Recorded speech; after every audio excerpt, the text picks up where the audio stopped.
बिल्कुल। तो डेटा से ही शुरुआत करते हैं। देखिए कल सबसे इम्पॉर्टेंट डेटा था कि जॉबलेस क्लेम यानी बेरोजगारों की संख्या कितनी थी। तो जो 18 फरवरी का हफ्ता था उसमें 1,92,000 लोगों ने बेरोजगारी भत्ते के लिए दावा किया।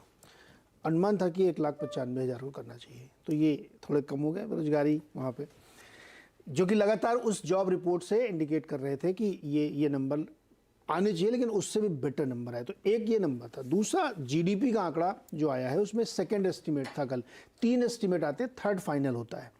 तो Q4 का जो सेकंड एस्टीमेट था वो 2.7% आया है क्वार्टर ऑन क्वार्टर, और 2.8 का अनुमान था। तो स्लाइटली कम है, लेकिन उससे बहुत फ़र्क इसलिए नहीं पड़ता है क्योंकि जब आप थर्ड एस्टीमेट देखेंगे पूरा और कंपाइल करेंगे एनुअलाइज्ड, तो एनुअलाइज्ड जीडीपी आपको उतनी ज़्यादा ख़राब नहीं दिखेगी। लेकिन उस जीडीपी के अंदर जाके जब आप उसको डाइसेक्ट करते हैं तो उसमें बहुत सारी चीज़ें आती हैं। उसमें जो जिस पीसी की बात हम लोग करेंगे आज आएगा वो जनवरी का, लेकिन क्वार्टरली भी उसके एस्टिमेट्स आते हैं। क्वार्टरली एस्टिमेट्स बहुत ऊपर है पीसी के, जो कि कंफर्ट जोन में नहीं देते फेड को। वो 4.3 आया है, 3.9 के सामने एस्टिमेट बढ़ के आया है। तो अगर इन्फ्लेशन अभी भी एलिवेटेड है एनुअलाइज्ड या क्वार्टरली बेसिस पे, और जीडीपी के सेकेंड एस्टिमेट मामूली से नरमी दिखा रहा है, तो उससे बहुत फ़र्क नहीं पड़ता है। तो इसलिए मुझे लगता है कि जो मार्केट है उसके लिए कोई राहत की बात नहीं थी। इसलिए यू जैसा या वी जैसा बना हुआ है कि पहले शुरुआत में खूब गिर गया, फिर नंबर उसने डाइजेस्ट किए और एक टेक्निकल बाउंस के तौर पे ऊपर आता हुआ दिखा। आज शाम को जो नंबर आएंगे पीसीई के कंजम्पशन पैटर्न पता लगेगा, उससे ये अंदाज़ा लगेगा कि इन्फ्लेशन आगे जाते हुए क्या रुझान लेगा, कम होगा कि नहीं होगा, या कितना कम होगा, कोर में कोई असर पड़ रहा है कि नहीं पड़ रहा है, ये सारी चीज़ें हम देखेंगे। एक और डेटा आप लोगों के लिए बता दूं जो एशियन मार्केट के लिए चिंता होनी चाहिए।